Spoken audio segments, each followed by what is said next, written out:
We are about to enter into the very last Shabbat of our Jewish year, the Shabbat that precedes Rosh Hashanah. It is a Shabbat in which Hashem blesses the month and the year ahead and gives us the strength to bless each month of the year ahead. And this year, 5783, has a theme that relates to unity, because every seventh year was a sabbatical year in which the farmers would not work as they would on the other 6 years. And the year following that, which is the year that we're entering into, the entire Jewish people on the festival of Sukkot would gather in the temple, men, women, and children, all and sundry, and the king would read from an elevated platform from the book of Devarim. It was an experience that mirrored the unity, the intensity, the Torah teaching that we experienced at Sinai.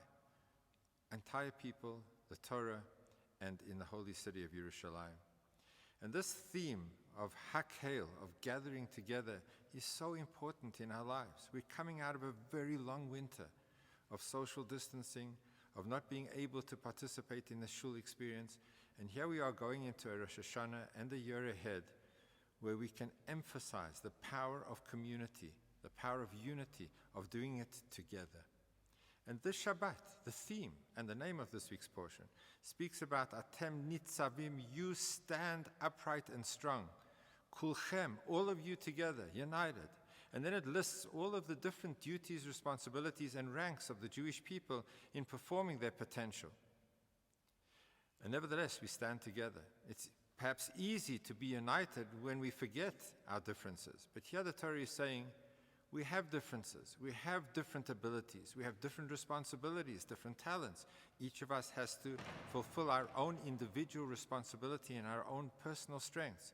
And nevertheless, we have to stand united and together. How does one achieve both? How can we be individuals, different from one another, and yet standing so powerfully united together? And the verse continues by saying and giving us the ability. Lifnei Hashem Elokechem. It is because you're standing before Hashem, your God. When our lives are directed towards Hashem, when we feel that we're in the presence of Hashem, when the purpose of our lives is to fulfill a godly mission, then our differences and our individual strengths and talents do not contradict one another, they supplement one another. We stand next to one another because we are so overwhelmed by being in the presence of Hashem.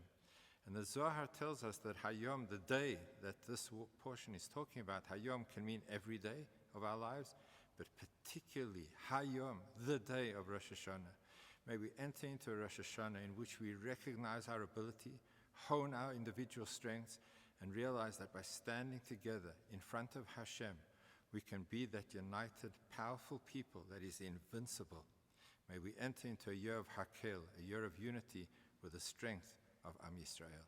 Have a beautiful Shabbos and a Shana Tova.